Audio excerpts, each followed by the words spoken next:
I'm Nostalgia Critic. I remember it so you don't have to.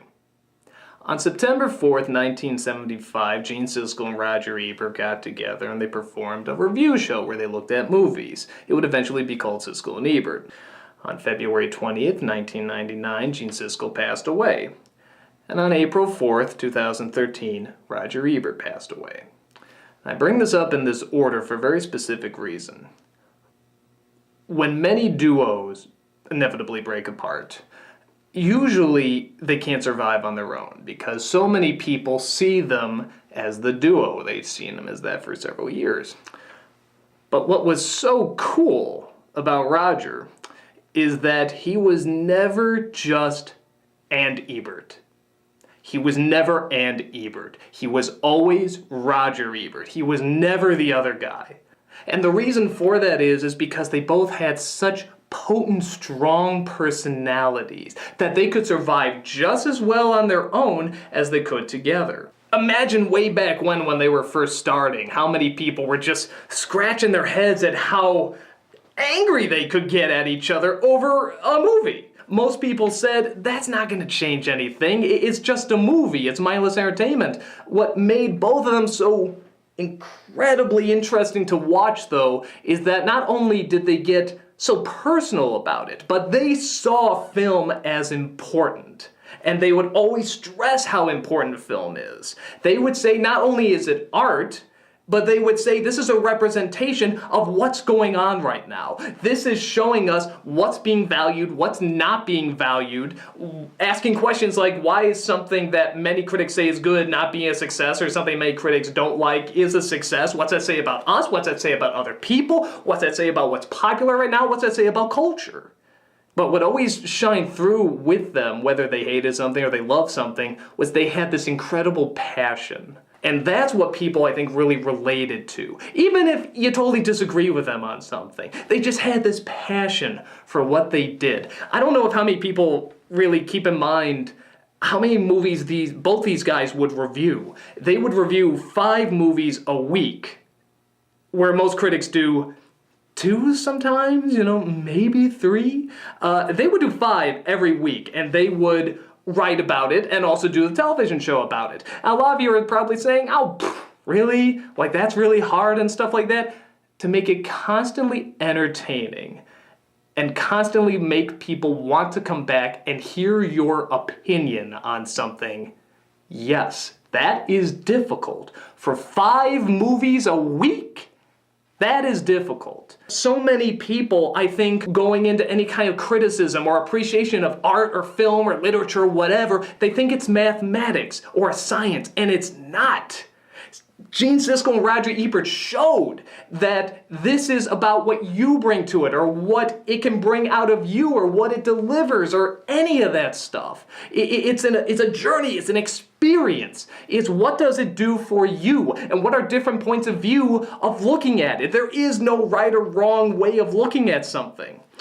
And they're the only people who could actually say there's a right and wrong way of looking at something. They would look directly at each other and say, you are wrong, but they could get away with it. They could get away with it because you knew they were getting caught up in how passionately they loved cinema and how much they knew it represented. They would get so vulgar and so angry, and what we found out watching them, why we kept watching them, because we thought that the reason we liked these guys so much and we enjoyed hearing them argue about this stuff was because they were taking something that clearly isn't important and just talking about like little children. But what we were really enjoying was how passionate they were, because we said to ourselves, without even knowing it, if we had just an iota of that passion for anything in our lives, whether it be film or books or games or people or anything, we'd be pretty set.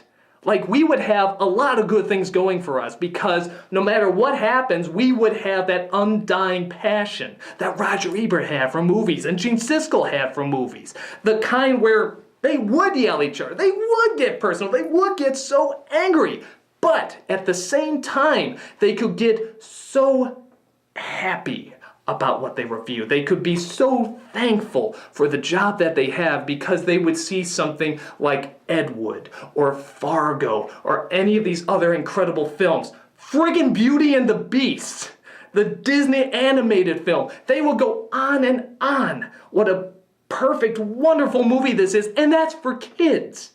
It was a children's animated film, and they took it just as seriously as the adult films because they took film that seriously. There was nothing that they said, oh, this is just for children, just for older people, just for teenagers, just for whatever. They took it all seriously because they knew it represented what was going on.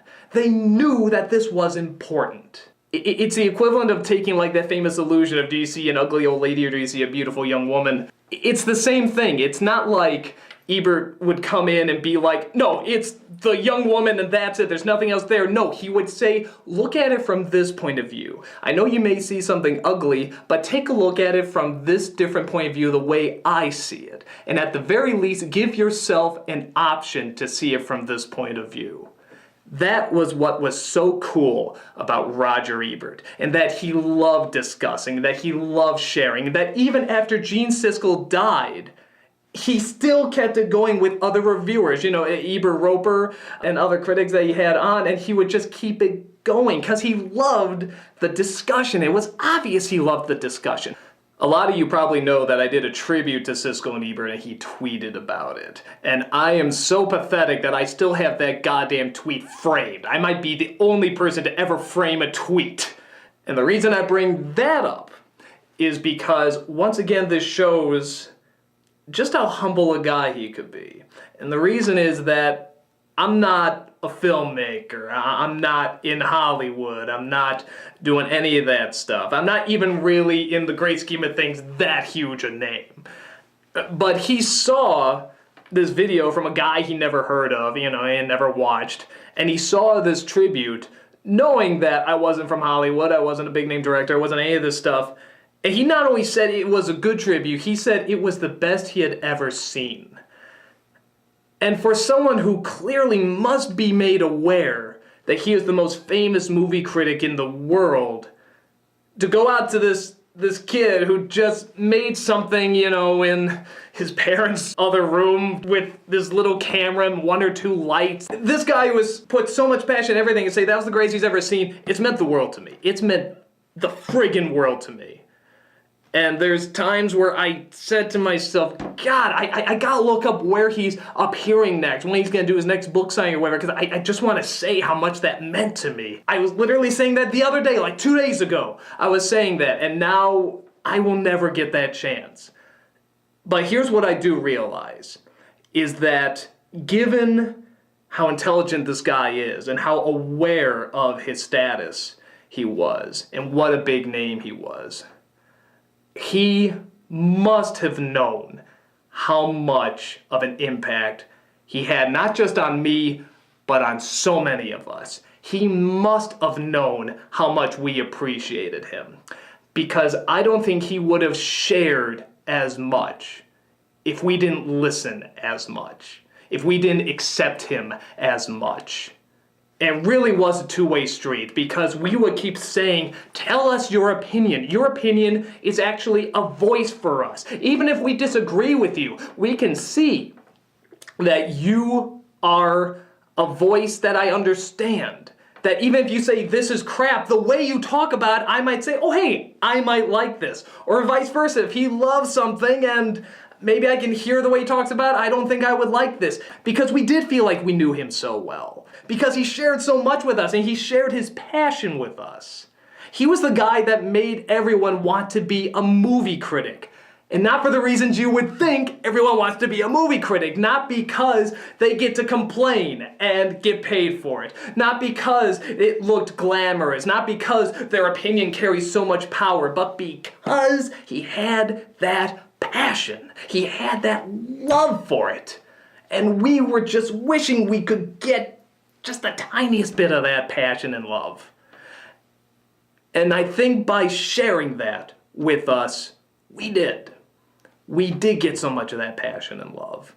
And he was kind enough to share it with us and to be honest about it. He never bullshitted anything.